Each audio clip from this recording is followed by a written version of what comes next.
श्रद्धा intermediate college Kachna रजतला Varanasi कक्षा 11 वाणिज्य वर्ग। विषय है अधिकोषण तत्व। पाठ 3 मुद्रा का मूल्य प्रभावित करने वाले तत्व एवं मूल्य निर्धारण। मुद्रा का मूल्य क्या होता है, प्रभावित करने वाले कौन कौन से तत्व हैं एवं इसका मूल्य निर्धारण किस प्रकार से किया जाता है, इन सब के बारे में इस चैप्टर में स्टडीज किया जाएगा। तो आइए देखते हैं मुद्रा का मूल्य किसे कहते हैं। पहला है मुद्रा के मूल्य का अर्थ। सभी वस्तुएं एवं सेवाओं के मूल्य मुद्रा के रूप में ही व्यक्त किए जाते हैं, अर्थात वस्तुओं एवं सेवाओं के मूल्य को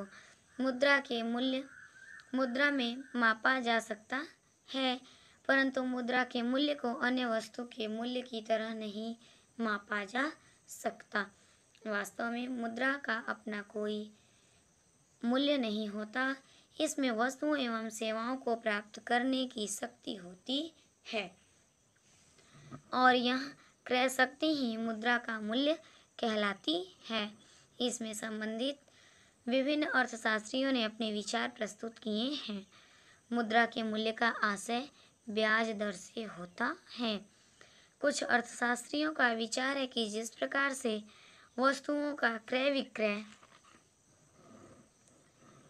किया जाता है, उसी तरह मुद्रा बाजार में भी मुद्रा का क्रय विक्रय किया जाता है। ऋणदाता मुद्रा का क्रय विक्रय करता है, जबकि ऋणी मुद्रा को ऋण के रूप में क्रय विक्रय करता है। मुद्रा लौटाते समय ऋणी को मूलधन के अतिरिक्त जो राशि देनी पड़ती है उसे ब्याज कहते हैं। यह ब्याज ही मुद्रा का मूल्य कहलाता है। मुद्रा मूल्य का आशय विदेशी दर से। कुछ अर्थशास्त्रियों ने मुद्रा के मूल्य का अभिप्राय मुद्रा के बाह्य मूल्य तथा विदेशी शक्ति, किंतु यह अर्थ भी उपयुक्त नहीं है। वास्तव में विदेशी विनिमय दर तो मुद्राओं को परिवर्तन करने का दर है, मुद्रा का मूल्य नहीं। फिर देखिए मुद्रा मूल्य का आशय कि मुद्रा की सामान्य क्रय शक्ति से है। तो देखिए मुद्रा स्वयं उपयोगी नहीं होती। मुद्रा की उपयोगिता इस बात में निहित होती है कि उसके बदले में वस्तुओं और सेवाओं को प्राप्त की जा सकती है। दूसरे शब्दों में, अतः मुद्रा के मूल्य से अभिप्राय मुद्रा की क्रय शक्ति से है। मुद्रा की एक इकाई में जितनी वस्तुएं एवं सेवाएं प्राप्त की जाती हैं, वही मुद्रा का मूल्य कहलाती है। देखिए मुद्रा के मूल्य का परिभाषा।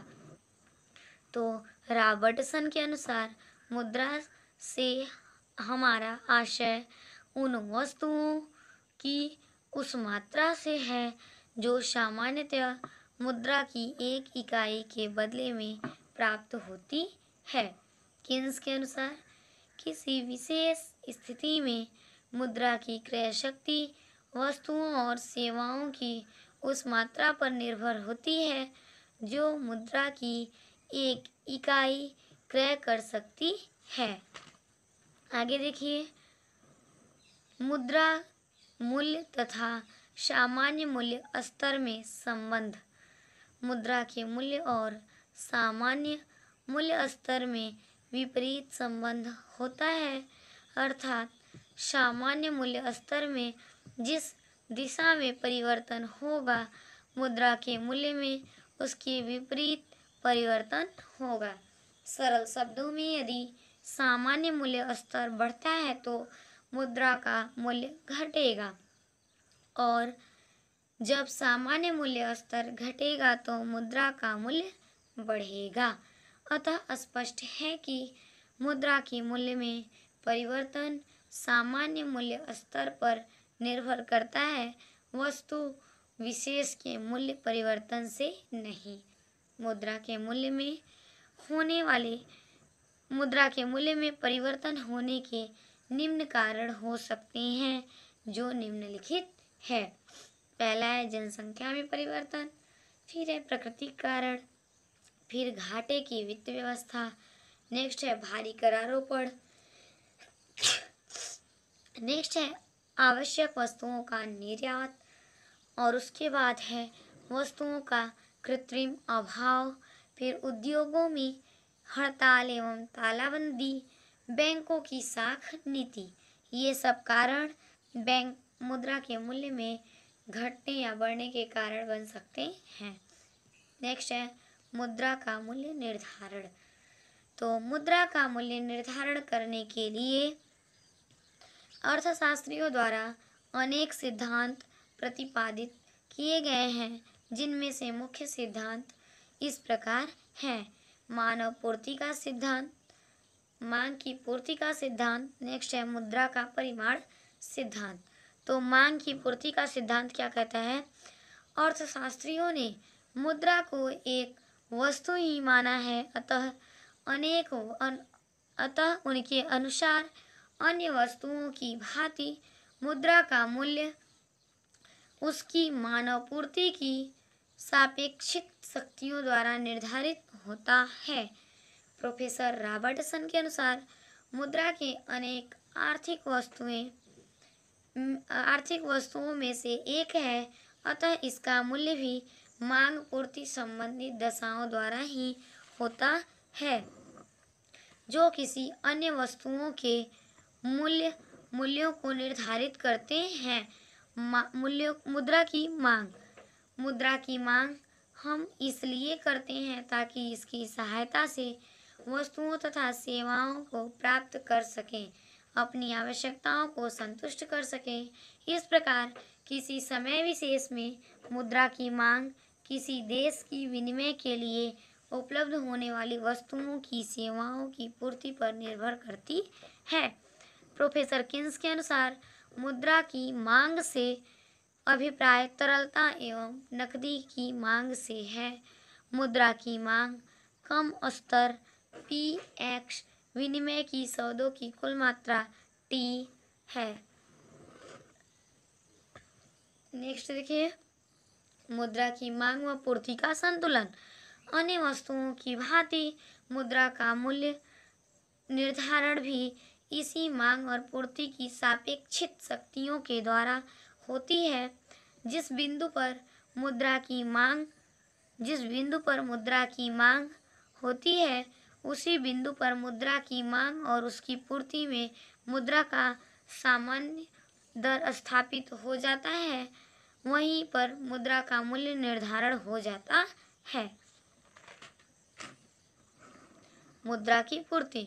मुद्रा की पूर्ति का आशय उन सब पदार्थों की समुचित मात्रा से है जो किसी देश विशेष में किसी विशिष्ट अवधि में विनिमय के माध्यम के रूप में प्रचलित रहती है। प्रोफेसर गिल के अनुसार किसी समय में जितनी मात्रा चलन में रहती है वही मुद्रा की पूर्ति कहलाती है। प्रोफेसर फिशर के अनुसार मुद्रा की पूर्ति बराबर वास्तविक मुद्रा गुणे चलन प्लस साख मुद्रा गुणे चलन की गति एम भी plus M dash V dash. M बराबर चलन की मात्रा, भी बराबर चलन की गति, एम डैश बराबर साख वृद्धि, वी डैश बराबर साख मुद्रा की चलन गति। इस रेखा चित्र में अब अ अक्ष पर मुद्रा की मांग व पूर्ति का मात्रा तथा अस अक्ष पर मुद्रा का मूल्य दर्शाया गया है। म क्रम वक्र रेखा मुद्रा की मांग तथा प वक्र रेखा मुद्रा की पूर्ति को प्रदर्शित करती है। ये दोनों वक्र रेखाएं एक दूसरे को ख बिंदु पर काटती हैं, अतः ख साम्य बिंदु है। उसके बाद देखिए, कहता है जिस पर मुद्रा की मांग की पूर्ति शक्तियों में परिवर्तन होने से मुद्रा के मूल्य में उतार चढ़ाव होते रहते हैं। आज के लिए धन्यवाद। कल का हमारा नेक्स्ट टॉपिक रहेगा।